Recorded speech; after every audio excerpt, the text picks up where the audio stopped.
یا ایھا الذین آمنوا لا تبطلوا صدقاتکم بالمن والعذا. اس کا پیغام ہے آپ کے میرے لیے کہ ریاکاری وہ گھن کا کیڑا ہے جو نیکیوں کی فصل کو کھا جاتا ہے. پاکستان میں، انڈیا میں رہتے ہوئے آپ نے لفظ گھن سنا ہوگا. گندم اور اناج رکھیں تو کچھ عرصے بعد دیکھیں تو کیڑے چل رہے ہوتے ہیں. موسم کی بھی وجہ ہو سکتی ہے، کوئی اور بھی وجہ. تو اللہ تعالیٰ کہتے ہیں کہ ریاکاری کر کے اپنی نیکیوں کو ضائع نہ کرو. پھر آپ دیکھیے کہ اس میں چونکہ فصلوں کے اور پودوں کے اندر سے کچھ نکلنے کی باتیں آ رہی ہیں نا، تو لکھیے ایک جملہ زمین کے نام، یعنی وہ زمین فرٹائل لینڈ جس کے اندر کسان بیج ڈالتا ہے، وہ اپنی زبان سے ایک سبق آپ کو مجھے دے رہی ہے. اور وہ کیا ہے کہ جب مخلوق، اور مخلوق کے لفظ کے نیچے کونے میں لکھ لیں زمین، لینڈ، فرٹائل لینڈ جس میں بیج ڈالا کسان نے، جب مخلوق اتنی فیاض ہے تو خالق کتنا ہوگا.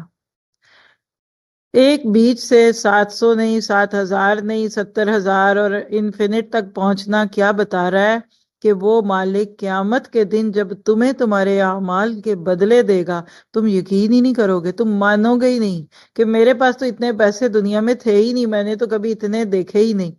سوال لکھیے کہ کیسے آپ کو مجھے کیسے پتا چلے کہ میرے کس عمل کا بدلہ 70 گنا ملا ہے اور کس کا 70,000 گنا ملا ہے، اور کون سا 700 پہ، اور اللہ رحم کرے کسی میں تو نیگیٹو مارکنگ ہو گئی. حالات نمبر 1 لکھیے، کن حالات میں نیکی کی. عام طور کے اوپر تو ہمارے لیے نیکیوں کے اندر یہ چیز سب سے پہلے ہوتی ہے، یہ مجھے سوٹ کرتا ہے کہ مجھے سوٹ نہیں کرتا. ٹھیک ہے، عام لوگوں کے لیے تو یہ بات بہت اچھی ہے، میرے لیے یہ بات صحیح نہیں ہے، کیونکہ میں یہ بات آپ کو کہہ رہی ہوں. میں صرف وہ کام کروں جو مجھے سوٹ کرے، اور جو میں نہ کروں تو میں اپنی زبان سے لوگوں کو بتا رہی ہوں کہ آپ بھی وہی کیجئے. عام درجے میں آپ دیکھیے کہ کسی بھی شہر، ملک، علاقے یا ہر دور میں ہمیشہ کچھ لوگ ایسے ہوئے جو اپنے حالات سے اوپر اٹھ کر جیے. ائمہ کرام کو پڑھ لیجئے، محدثین کو پڑھ لیجئے، صحابہ اور اللہ کے نبی کی کہانیاں تو سب کو زبانی یاد ہے. آپ ڈیسائیڈ کیجئے کہ آپ کو کس درجے کی جنت پہ آنا ہے. میں آپ سب کو کہوں گی آپ ابھی اکانومی کلاس میں ہی رہیے. میں نہیں آپ کو کہہ رہی کہ پہلی دفعہ قرآن سن کے اور 3 پارے سن کر آپ آگے بڑھ جائیں. آپ ابھی اپنے آپ کو لیجئے. لیکن وہ لوگ جو سن رہے سن کے سن ہو گئے، پھر سنانے لگے، سنا سارا دن پڑھنا پڑھانا، جن کے گھر والے بھی ہر وقت پریشان ہے کہ بیگم یہ کب ختم ہوگا پڑھنا پڑھانا، اور بچے بھی کہتے ہیں کہ موم آپ تو ہماری کیئر ہی نہیں کرتی، ان کے بارے میں کیا خیال ہے، یا ان کا اپنے بارے میں کیا خیال ہے. تو جتنا زیادہ اپنے بارے میں یہ بات رکھیں گے، آپ کا دل کھلے گا کہ اللہ مجھ سے کوئی تو ایسی نیکی کرا نا کہ جو مجھے سوٹ نہ کرتی ہو. اے اللہ مجھ سے کوئی تو ایسا کام کرا نا جس کو کل کسی مشکل وقت میں آپ کے سامنے پیش کروں.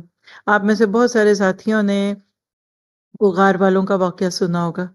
3 لوگ تھے جو غار میں پھنس کے، آگے دروازہ بند ہو گیا، پتھر آ گیا، پھر بارش تھی، تو انہوں نے اس وقت اپنے یعنی وہ اعمال یاد کیے جو صرف اللہ کے لیے کیے تھے، تو غار میں سے راستہ بن گیا. تو کچھ چپکے کر کے نیکیاں رکھ دیں. جو کبھی دعا قبول کرانی ہو تو اس کو وسیلہ بنائے. آپ پتہ لوگ کہتے ہیں وسیلہ نہیں مانگ سکتے ہیں. وسیلہ، واسطے، وسیلے، کس کے وسیلے؟ ربنا اننا آمنا. آپ اپنے دل میں یہ بات رکھیں کہ میری کچھ خفیہ نیکیاں یا میرے مشکل حالات کی نیکیاں.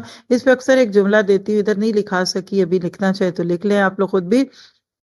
اور وہ کیا ہے کہ عام حالات کی نیکیاں ثواب دیتی ہیں، خاص حالات کی نیکیاں ایمان دیتی ہیں. آپ روز ادھر آ رہے ہیں، آپ کو ثواب ہو رہا ہے، علم بھی مل رہا ہے ایک تحفے میں، مفت میں سکون بھی مل رہا ہے، اور بہت کچھ مل رہا ہے. لیکن کسی دن مشکل ہو اور اس دن اگر آپ وہ کر گئے نا تو پھر ایمان ملے گا، پھر ایمان میں طاقت آئے گی.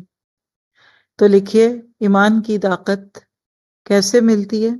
کہ جس کو دینے کو دل نہ چاہے اسے اللہ کے لیے دینا، جس کو معاف کرنے کو دل نہ چاہے اس کو